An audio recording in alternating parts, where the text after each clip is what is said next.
ઓમ નમો નારાયણ હરિ ઓમ નમો નારાયણ।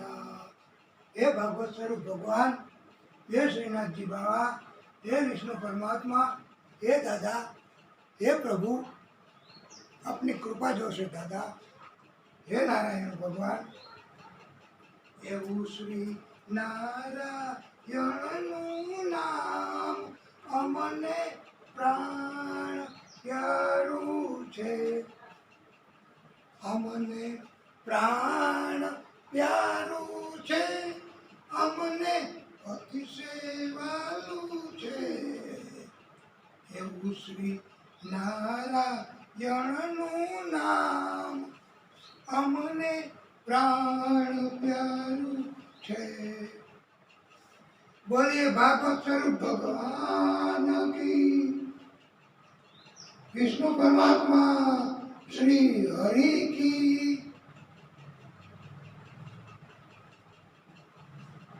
આપણે કથા મહારાની આગળ ગતિ કરે એ હેતુથી આગળની કથા કહીએ છીએ। હિરણ્યકશ્યપે બ્રહ્માજીનું કઠોર તપ કર્યું, એવું તપ કર્યું, એવું કઠોર તપ કર્યું,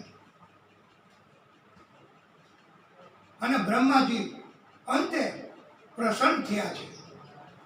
અને બ્રહ્માજીએ વરદાન માંગવા કહ્યું ત્યારે હિરણ્યકશ્યપે કહ્યું છે मागवा माटे वरदान मागवा के हे प्रभु सर्वेषां लोकपालानां महिमानं यथा आत्मनः तपो योग प्रभावाणां यन् ऋष्यति करहि चित्त। हे प्रभु, इंद्र वगैरह समस्त लोकपालों में जेवो तमारो महिमा छे एवो महिमा मारो पण थई जाए। पछी कीधुं उभा रहेजो हजी, तथा तमारुं जेटलुं महत्व छे એટલું મહત્વ હે પ્રભુ મારું પણ થઈ જાય। અને હજી કીધું ઉભા રહેજો પ્રભુ। હે ભગવાન, તપસ્વીઓ યોગીઓ બધાને તમે જેવું ઐશ્વર્ય આપ્યું છે તેવું ऐश्वर्य मने पण प्राप्त थई जाए। आ ब्रह्माजी ने एम थयुं के हवे तो पूरुं, तो के ना ना उभा रहेजो प्रभु, हजी मारे मागवुं छे। अने हिरण्यकश्यप कहे छे के हे प्रभु, मारुं मृत्यु ज न थाय एवुं पण करी आपो। ત્યારે બ્રહ્માજીએ કહ્યું કે મૃત્યુ તો મારું થવાનું છે, અલબત્ત અતિ લાંબુ, કલ્પના ન થઈ શકે એટલું લાંબુ આયુષ્ય છે અમારું, પણ મૃત્યુ તો બધાને આવે જ છે, માટે મૃત્યુ ન થાય એવું તો હું વરદાન આપી શકીશ નહીં, મને એવી સત્તા નથી આપી પ્રભુએ। ત્યારે બ્રહ્માજીએ કહ્યું કે તમે તપ કર્યું છે માટે તમે મૃત્યુ કેવી રીતે ન થાય એવું તમે માગી શકશો। ત્યારે હિરણ્યકશ્યપે માગ્યું છે કે મારું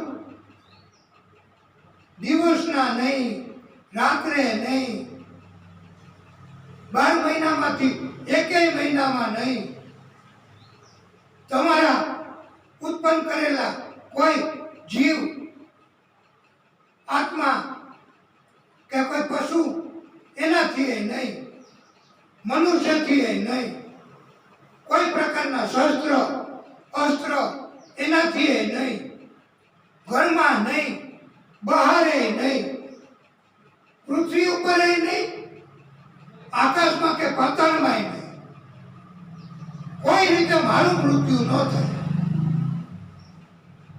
એવું તમે કરો. ત્યારે બ્રહ્માજીએ કહ્યું કે તથાસ્તુ, હું આ બધું કરી શકીશ. અને પછી તો પોતાની જાતને એ અમર ગણવા લાગ્યો કે હવે તો મૃત્યુ કેમ થવાનું, કોઈ માણસ ન મારી શકે, કોઈ પશુ પક્ષી કે જીવ જંતુ ન મારી શકે. અલબત્ત અત્યારે જે ભય છે એના કરતા વધારે ભય એ વખતે હતો તો ખરા જ. પણ જોકે એ વખતે આવો રોગ નહીં હોય કે જે આપણને સતાવે છે, અને આ રોગ જે આપણને સતાવે છે એનાથી આપણને આ ભગવાન તો બચાવે, બ્રહ્માજી અને વિષ્ણુ પરમાત્મા. એ આપણે આગળ કથામાં આવશે.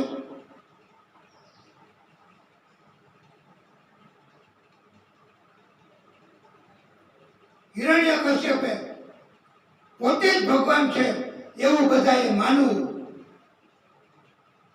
એવી બધાને ફરજ પાડી. કોઈ વિરોધ કરે તો એને મારી નાખતો, ત્રાસ આપતો, બંદી બનાવી દેતો.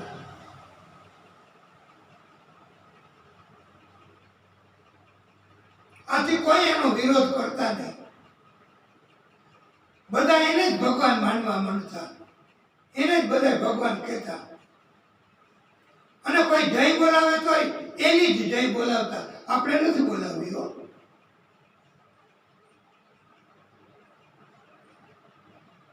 પણ આ તો ભગવાનની લીલા, ભગવાનની માયા કેવી કે બધા જ ડરે, બધા જ ભય ઉત્પન્ન થયો, એનું બધા એને જ ભગવાન માનતા હતા. પણ આ પ્રહલાદજી એ વિષ્ણુ પરમાત્મા એની ભક્તિ કરતા, એનું નામ લેતા. હિરણ્યકશ્યપને ખબર પડી, એમણે કહ્યું કે એ આપણા શત્રુ છે, એનું નામ ન લેવાય. ત્યારે પ્રહલાદજીએ સંભળાવ્યું છે કે પિતાશ્રી, માણસ અથવા જન્મ લેતો હોય એ કોઈનો શત્રુ છે જ નહીં. આપણે જ આપણા કર્મ એના કારણથી શત્રુ ઉત્પન્ન કરીએ છીએ.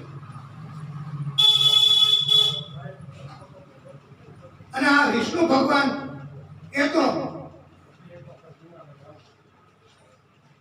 જન્મ આપનાર, પાલન પોષણ કરવા વાળા, અને પછી અપકર્મ પાપકર્મ થાય તો નાશ પણ થાય એવા છે.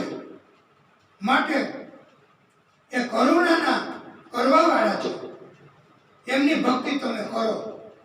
ત્યારે હિરણ્યકશ્યપે તો પ્રહલાદજીને શિક્ષણ આપવા માટે અને પ્રહલાદજીને દૈત્ય બનાવો, દૈત્ય બને એવું એને શિક્ષણ આપો, એના માટે ખાસ પ્રકારના એવા પારંગત, નિપુણ, એક્સપર્ટ, સંડ અને અમર એવા મહાન દૈત્યોની નિમણૂક કરી. પણ એ શિક્ષણ પ્રહલાદજીએ લીધું નથી. ઉલટાનું પ્રહલાદજીની અસર એ દૈત્યો ઉપર થઈ છે. અને આ સંડ અમર બહાર જાય ત્યારે પ્રહલાદજી બીજા બાળકોને આવું જ શિક્ષણ આપતા હતા. કીર્તન કરાવતા, નારાયણનું નામ લેવાનું શીખવતા, અને ભક્તિ કરાવતા. હિરણ્યકશ્યપે તો થોડા સમય પછી પ્રહલાદજીને પાછા બોલાવ્યા. નારાયણ હરિ અને પૂછ્યું, બેટા તો શું શીખ્યો? ત્યારે પ્રહલાદજીએ કહ્યું કે વિષ્ણુ પરમાત્મા એની ભક્તિથી જ જીવન ધન્ય બને છે, આનંદ આવે છે અને ભક્તિ 9 પ્રકારે થઈ શકે છે. અને એ 9 પ્રકાર, 9 રીત, 9 રસ્તા ભક્તિ કરવાના પ્રહલાદજીએ બતાવ્યા છે. આટલી નાની ઉંમરમાં આવું શિક્ષણ એ પ્રહલાદજીને માતાના ગર્ભમાં હતા ત્યારથી જ મળ્યું છે. અને બહાર આવીને એમણે 9 પ્રકારે ભક્તિ થાય એવું શિક્ષણ આપ્યું છે. અને એ 9 પ્રકાર એટલે ક્યાં? શ્રવણ, સાંભળવું; કીર્તન એટલે ગાવું; નામ સ્મરણ એટલે નામ લેવું, હરિ હરિ હરિ; પાદ સેવન એટલે પૂજા કરવી, પગે લાગવું; અર્ચન, શૃંગાર, આરતી કરવી. પછી છઠ્ઠી ભક્તિ વંદન કરવા. સાતમી ભક્તિ દાસ્ય ભાવ કેળવી નહીં થઈ શકે. અને આઠમી ભક્તિ, આઠમી રીત આત્મસમર્પણ કરીને ભક્તિ તો થાય જ. આપણે આપણા આત્માનું બીજાને સમર્પણ કરી દઈ કે જીવાડો તોય તમે, મારો તોય તમે, તો આપણને કોઈ મારે નહીં હો. એને આત્મસમર્પણ કહેવાય. અને ગોપીઓએ તો આત્મસમર્પણ અને દાસ્ય ભાવ એવી ભક્તિ કરી છે 7 અને 8મા પ્રકારની. અને 9મા પ્રકારની ભક્તિ પૂજા કરીને કરવી. એમ પ્રહલાદજીએ આવી શિક્ષણ ભક્તિ કરવાની રીત બતાવી છે. હિરણ્યકશ્યપ તો અતિશય ગુસ્સે થયા અને એમણે પ્રહલાદજીને નાશ કરવા, તેમનું મૃત્યુ કરવા ઘણા કાર્યો હિરણ્યકશ્યપે શરૂ કર્યા. પ્રહલાદજીને મારી નાખવા માટે જળમાં ડૂબાડવાનું કર્યું. પોતાની બેન હોલિકા મારફતે અગ્નિમાં બાળી નાખવાનું કર્યું. હોલિકા બળી ગઈ પણ પ્રહલાદજીને કાંઈ થયું નહીં. ભગવાને ધ્યાન રાખ્યું છે, બચાવ્યા છે. તીક્ષ્ણ તલવાર જેવા હથિયારથી શરીરના ટુકડા કરવાનું કાર્ય કર્યું પણ પાછા જોઈન્ટ થઈ ગયા, ટુકડા થયા જ નથી. આમ પ્રભુ બચાવે છે વારે વારે. અને શ્વાસ પણ ન લઈ શકે એવી રીતે પ્રહલાદજીને તો એક પેટીમાં પૂરી દીધા. ગુંગળામણ થાય અને મૃત્યુ થાય એવું કર્યું છે, તો પણ પ્રભુએ બચાવ્યા છે. પેટીમાંથી બહાર નીકળ્યા તો જીવંત હતા. શ્વાસ ન લઈ શકાય તોય જીવતા નીકળે. બોલો, તો આને આ વિષ્ણુ પરમાત્માની ભક્તિનો અસર ન કહેવાય? આપણે વિષ્ણુ પરમાત્માની ભક્તિ કથા સાંભળીએ એક ચિત્તથી, શુદ્ધ મનથી, તો વિષ્ણુ પરમાત્મા આપણને ગુંગળામણથી ન બચાવે? આપણને શું આ દર્દ લાગુ પડે? આપણને શું ગુંગળામણ થાય? આપણે શ્વાસ ન લઈ શકીએ એવું શું થાય? થાય જ નહીં. જો આપણે શ્રદ્ધાપૂર્વક ભક્તિ કરીએ તો પ્રહલાદજીને બચાવ્યા એ કથા કઈ ખોટી છે? તો આ કથા આપણે સાંભળીએ, ભક્તિ કરીએ તો પ્રભુ આપણને બચાવે નહીં? દરેક સંજોગોમાં પ્રભુએ ભક્તોને, પ્રહલાદજીને બચાવ્યા છે. અને અંતે પ્રહલાદજીની માતા એટલે કયાધુને એવો આદેશ કર્યો છે કે આ ઝેરનો કટોરો તું આ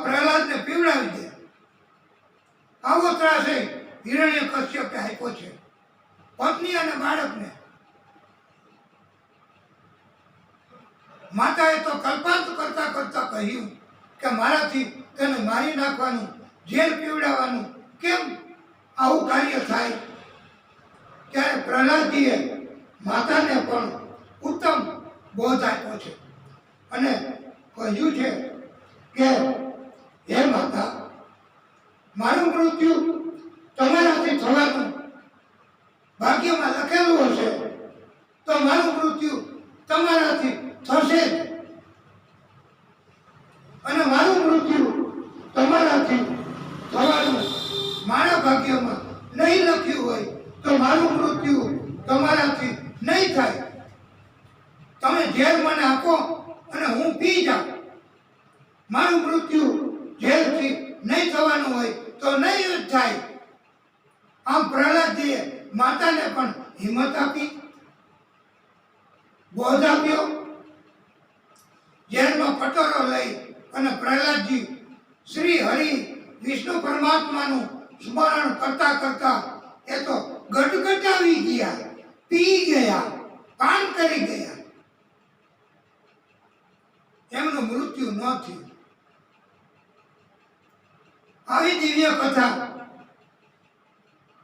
તો આપણે આવી ભક્તિ કરીએ, આવી કથા શ્રવણ કરીએ, તક મળી હોય સાંભળવાની તો સાંભળીએ તો ભગવાન આપણો બચાવ આ સામાન્ય એવા રોગથી. આ રોગ તો ભાઈ સામાન્ય કહેવાય, ભલે ને જીવલેણ હોય તોય પ્રભુની ઈચ્છા હોય, જેના નસીબમાં હોય એને જ આ કોઈ પણ કારણે મૃત્યુ તો આવવાનું જ. તો આ સમય 1-1.5 વર્ષનો એવો છે અને હજી કેટલો સમય આવો હશે એ આપણને ખબર નથી, માટે આપણને ભય લાગે છે. અને આપણું આ રોગથી મૃત્યુ નથી એ આપણને ખબર નથી, અને પ્રભુ બચાવશે એવી પ્રહલાદજીને શ્રદ્ધા હતી. એવી શ્રદ્ધા આપણને અત્યારે ન પણ હોઈ શકે. તો જેટલા પ્રમાણમાં શ્રદ્ધા હોય એટલા પ્રમાણમાં તો ભગવાન બચાવશે જ. માટે આવી દિવ્ય કથા હજુ પણ આવતીકાલ પછી 4 દિવસ આ કથા સાંભળવાની તક મળશે. માટે શ્રવણ કરવી એ પણ ઉત્તમ ભક્તિ છે. અને હિરણ્યકશ્યપે પછી તો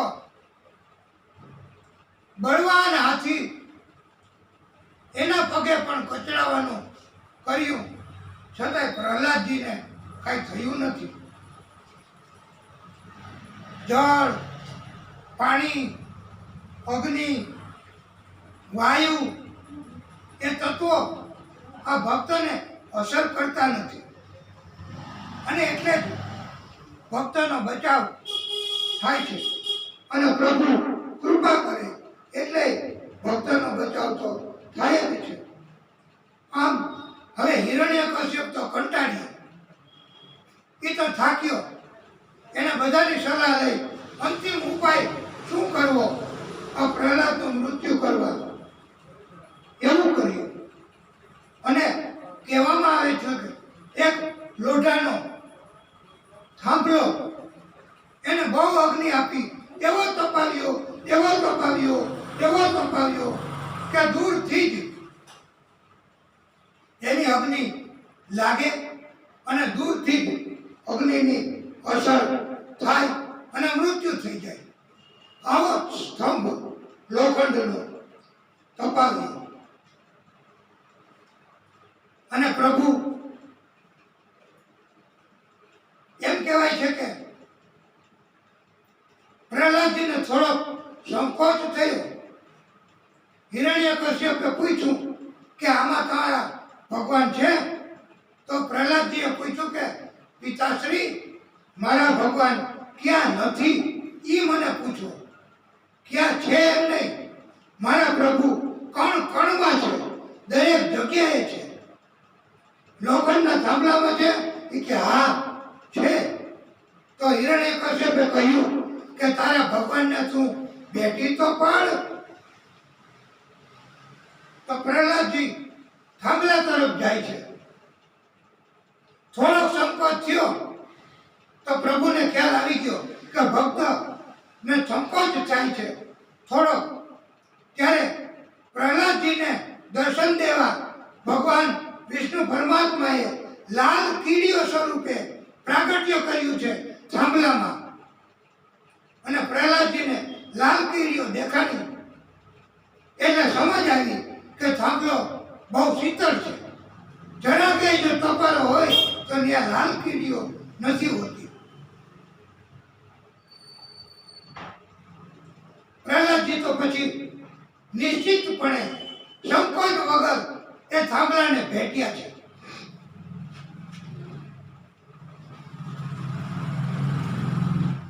બીજી એક કથામાં એવું કહેવામાં આવ્યું છે કે થાંભલો લોખંડનો નહીં પણ મહેલનો હતો.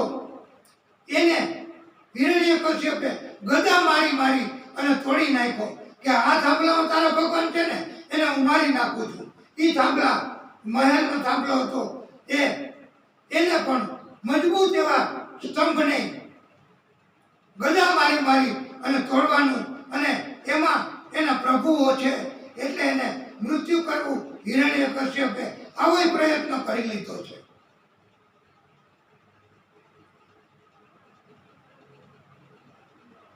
પણ ભક્તને બચાવવા પ્રભુ વિષ્ણુ પરમાત્મા એમણે સ્પેશિયલ એવો અવતાર, ખાસ પ્રકારનો અવતાર ધારણ કર્યો અને લોખંડનો સ્તંભ ઊભો ફાટ્યો, મહેલનો સ્તંભ તૂટ્યો અને એમાંથી અડધું માણસનું અને અડધું સિંહનું એમ આવું સ્વરૂપ, જેને નૃસિંહ સ્વરૂપ કહેવાય છે, એ નૃસિંહ ભગવાને પ્રાગટ્ય કર્યું છે. બોલીએ નૃસિંહ ભગવાન કી જય. અને પછી તો જરાય તક આપી નથી. હિરણ્યકશ્યપને ઉચકી અને બહાર નહીં, અંદર નહીં, ઉંબરામાં લાવ્યા. આકાશમાં નહીં, પાતાળમાં નહીં, પોતાના ખોળામાં મૂક્યો. અસ્ત્ર કે શસ્ત્રથી નહીં, પોતાના નખથી. અને 12 મહિનામાં નહીં પણ અધિક મહિનો, પુરુષોત્તમ મહિનો હતો ત્યારે આવું પ્રાગટ્ય કર્યું. અને જરાય તક આપ્યા વગર આ દૈત્ય હિરણ્યકશ્યપ એનો ભગવાન વિષ્ણુ પરમાત્માએ પ્રાગટ્ય કર્યું અને ભક્તને પ્રહલાદજીને બચાવ્યા છે અને હિરણ્યકશ્યપનો વધ કર્યો છે.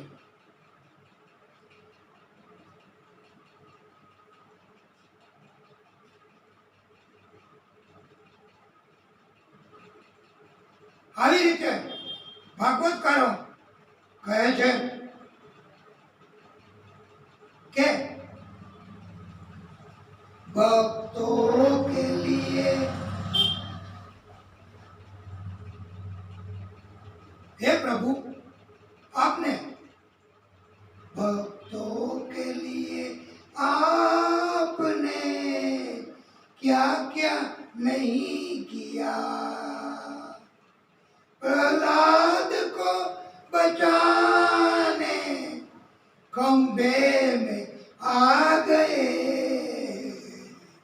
भक्तों के लिए आपने વિષ્ણુ પરમાત્માને આટલો બધો નૃસિંહ સ્વરૂપે પ્રાગટ્ય કરીને ગુસ્સો કરવો પડ્યો છે.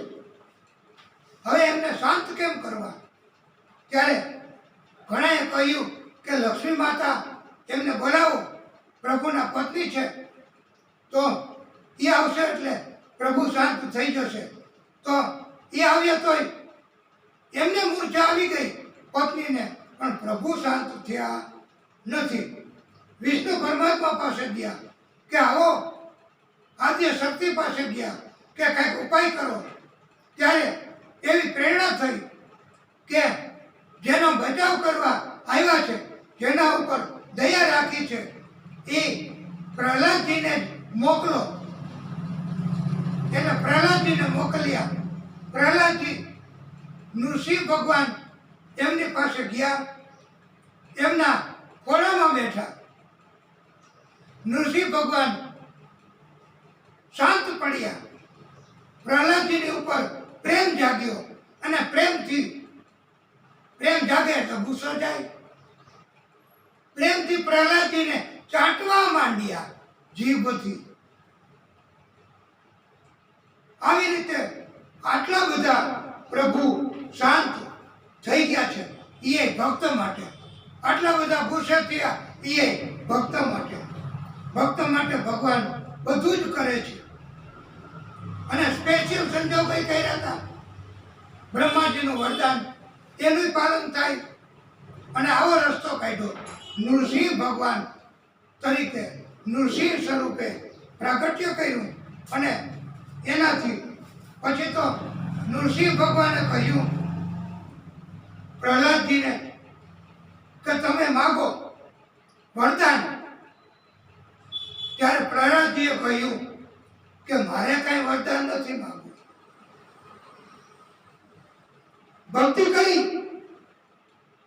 એના બદલામાં હું વરદાન માંગુ તો ભક્ત અને ભગવાનનો સંબંધ ત્યાં અટકી જશે. અને પછી તો શેઠ અને નોકરનો સંબંધ થશે.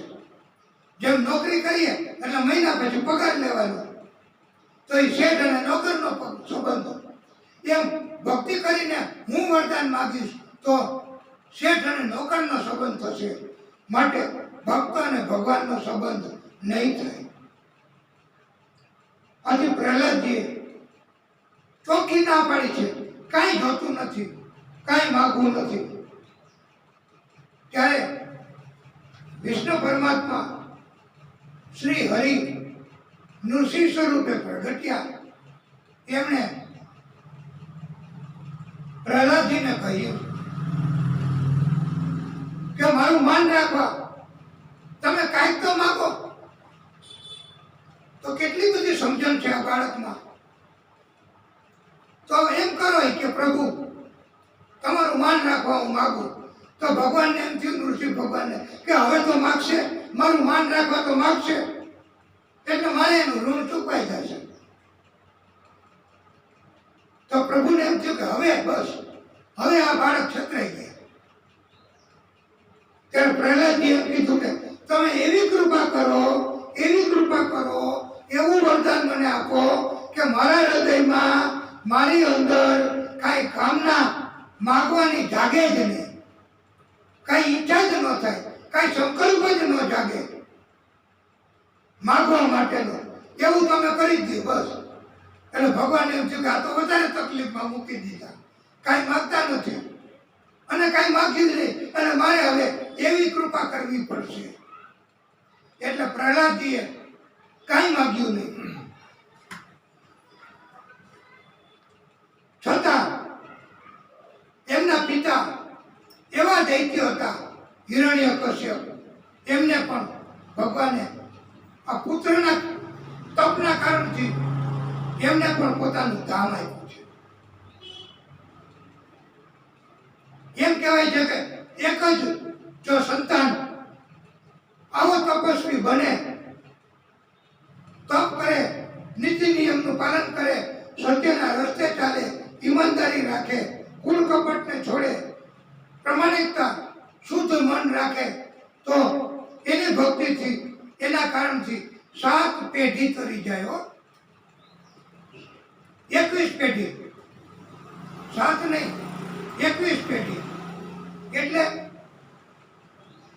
પોતાની 7 પેઢી કે જેને તપ કર્યું એની, એના માતાની 7 પેઢી, એના પિતાની 7 પેઢી, એમ 21 પેઢી તરી જાય. ભલે ગમે એવા પાપ કર્યા હોય, આ પ્રહલાદજીના કારણથી એની 21 પેઢીનો પ્રભુએ ઉદ્ધાર કર્યો છે. પછી તો ભગવાન એમણે પ્રહલાદજીએ માગ્યું નથી, છતાં પણ એમને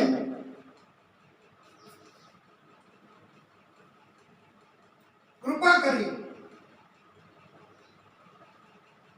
અને કૃપા કરીને પ્રહલાદજીને કાંઈ નહીં, અને પાછું એવું પણ વરદાન આપ્યું પ્રભુએ, માંગ્યું નહીં તો કે હે પ્રહલાદ, હવે પછી તારી એકેય વંશને, તારી એકેય પેઢીને હું મારીશ નહીં.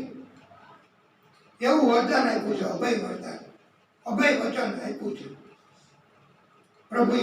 માંગ્યું નહીં તોય હો, એને સલામતી નથી માંગી, એની પેઢીમાં પણ કોઈને નહીં મારું એમ પ્રભુએ આવું અભય વરદાન આપ્યું છે.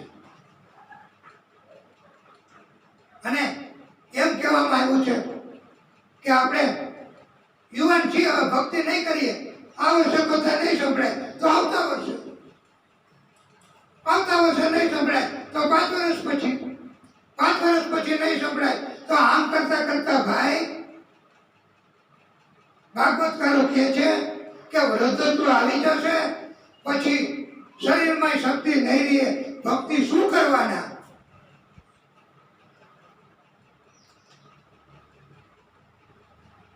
અને વૃદ્ધત્વ આવશે એની ખાતરી છે, ત્યાં સુધી જીવવાના એની ખાતરી છે. યુવાનીમાં પણ વયું જવું પડે છે, કાળ કોઈને છોડે છે માટે. અને ઘટપણમાં ભક્તિ ન થાય, ઘટપણમાં તો પછી અંગ ગળી જાય, દેખાવ પણ એવો થઈ જાય, કોઈ આપણને ચાહે નહીં, કોઈ આપણી સામે ન જોવે. વૃદ્ધત્વ આવે ત્યારે આવું થાય હો. અને એટલે તો પંડિતો કહે છે અંગમ ગલિતમ પલિતમ મુંડમ, પલિતમ મુંડમ, પલિતમ મુંડમ, દર્શન વિહીનમ જાતમ તુંડમ, વૃદ્ધો યાતિ ગૃહીત્વા દંડમ, ગૃહીત્વા દંડમ, ગૃહીત્વા દંડમ, તદપી ન મુંચતી આશા પિંડમ. અંગમ ગળી જાય, કુંડમ દર્શન વહીન, દેખાવ જોવા ન ગમે આપણી તરફ કોઈને, એવું થઈ જાય વૃદ્ધત્વમાં. તોય પછી આવું થાય અને પછી આપણી આશા છૂટતી નથી. આવું થઈ જાય તોય આશા પિંડમ તદપી ન મુંચતી આશા પિંડમ, આશા નથી છૂટતી. અને એટલે જ એમ કહ્યું છે ભાગવતકારોએ કે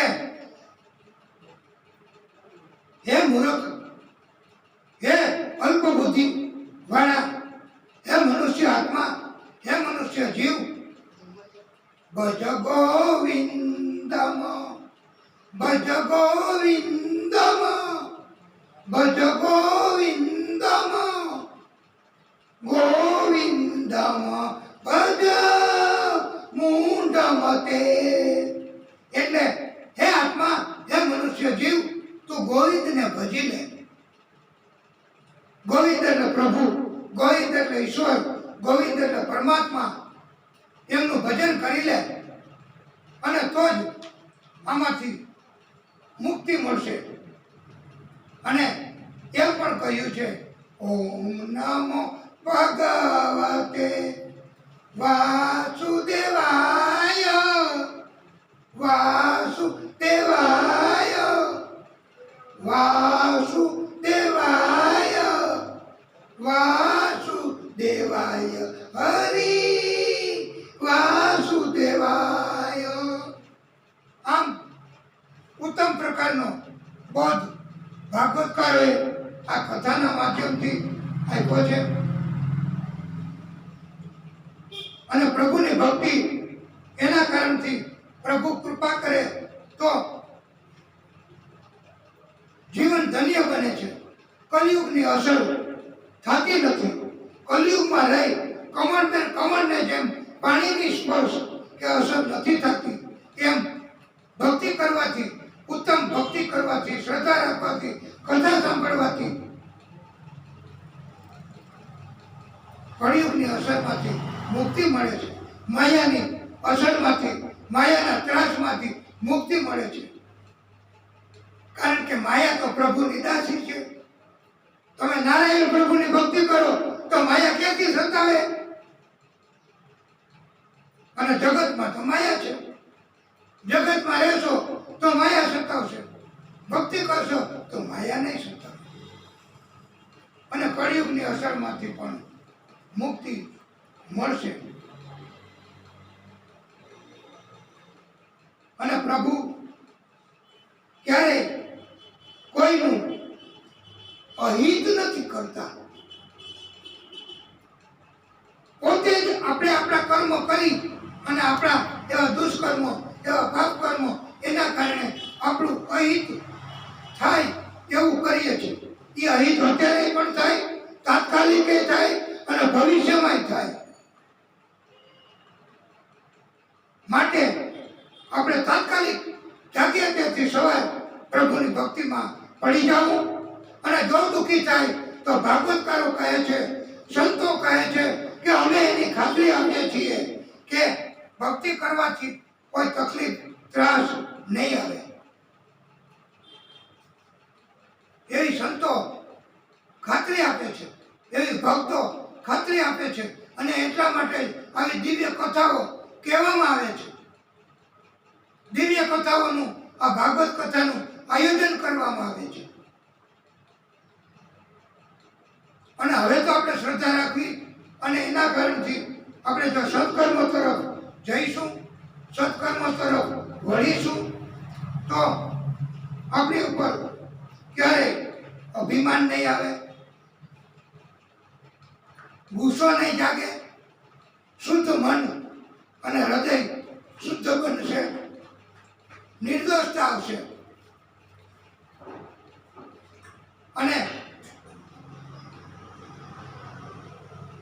બ્રહ્મ જ્ઞાન, સત્ય તત્વનું જ્ઞાન એ આ કથા સાંભળવાથી જ આવે છે, કથા કહેવાથી જ આવે છે. અને વાસના એનો નાશ થાય છે. અત્યારે આ મન્વંતર સમય એટલે કેટલા મનો નો આ મન્વંતર ચાલે છે. તો આ 7મા મનુ એનો મન્વંતર ચાલે છે. અને હજારો વર્ષ, અલ્પો વર્ષ પછી પ્રલય થાય, પાછી રચના થાય, એમ આ 7મી વખત થઈ છે. અને હવે પછી 8મો મન્વંતર શરૂ થશે. અને કલ્પ બ્રહ્માજીના દિવસ અને રાત, અને પછી પ્રલય થાય છે. એમ આ 7મો મન્વંતર પૂર્ણ થશે પછી, એટલે હજી તો કલ્પો સુધી, અનંત કાળ સુધી આ સમય રહેવાનો, યુગ રહેવાનો. અને પછી આ 7મો મન્વંતર પૂરો થશે પછી પ્રલય થશે, પછી પાછું સર્જન થશે. માટે અત્યારે એવો ભય ન રાખવો કે નાશ હવે બધો થઈ જ જશે અને દુનિયાનો નાશ થવા માટે આ કોઈ મોટું કાવતરું હોય અને રોગ ફેલાવતા ન હોય, એવું બહુ એમાં માનવું નહીં. દુનિયાની વાતમાં પડવું નહીં. પ્રભુની વાત, પ્રભુ તરફના કાર્યો કરવા, એનાથી જ આપણું કલ્યાણ થશે. આપણે આપણી આ કથા એને આજે હવે વિરામ આપીશું. અને આવતીકાલે દિવ્ય કથા, આ રામનવમી છે એટલે બપોરે 12 વાગે રામજીનો જન્મ થશે અને સાંજે 6 વાગે આસપાસ કૃષ્ણ જન્મ થશે. માટે આવતીકાલે પણ દિવ્ય કથા કહેવાની છે. આજની આ કથાને આપણે વિરામ આપીશું. બોલીએ ભાગવત ભગવાન કી જય. ઓમ નમઃ પાર્વતી પતયે હર હર મહાદેવ.